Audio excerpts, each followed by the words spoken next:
오늘 성경의 말씀은 이스라엘 백성들의 부족함을 채워주시는 하나님의 은혜와 사랑에 대한 말씀입니다.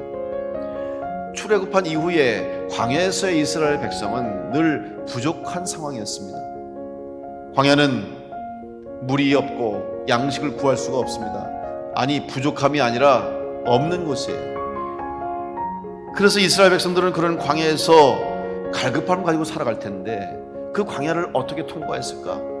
젖과 꿀이 흐르는 가나안 땅으로 인도하신다는 믿음과 소망이 있었기 때문에 그들은 부족함이 있었던 광야를 통과할 수가 있었습니다. 이것은 이스라엘 백성만의 이야기 아닙니다. 오늘 우리들도 이 광야 같은 세상을 지금 통과하고 있습니다. 특별히 지금 코로나로 인해서 모든 것이 어려워진 이 시대 가운데 이 부족함을 우리가 어떻게 채울 것인가?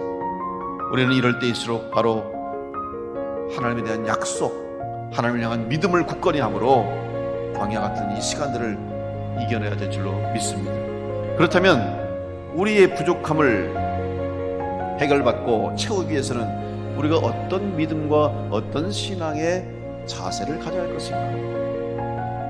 부족한 것을 바라볼 것이 아니라 약속하신 하나님을 바라볼 때, 또 우리에게 채우실 것이라고, 채워주실 것이라고, 이루어 주실 것이라고 약속하신 하나님을 바라볼 때, 그 믿음으로 나갈 때 우리 가운데 채우심의 역사가 있게 될 줄로 믿습니다. 오늘 본문인 민수기 11장에 이스라엘 백성들이 하나님을 원망하는 것으로부터 시작하는 것을 볼 수가 있어요.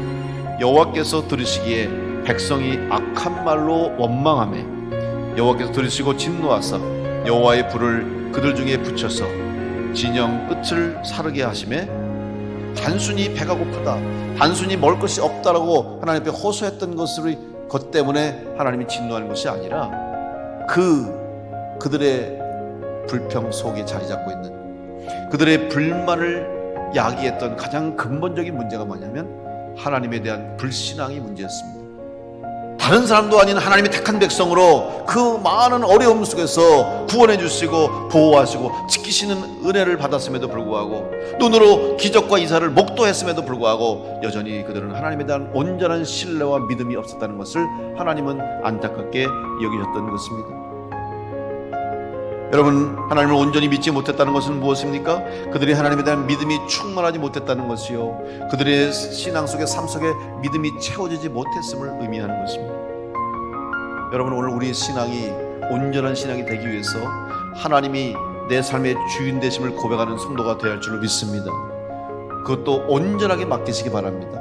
다시 한번 우리 가운데 하나님 향한 믿음을 온전히 채울 때 하나님이 우리 가운데 역사하시고 또 광야 같은 세상 속에서 보호하시고 지키시는 은혜로 말미암아 우리는 이 힘든 세상을 넉넉히 이기게 될 줄로 믿습니다.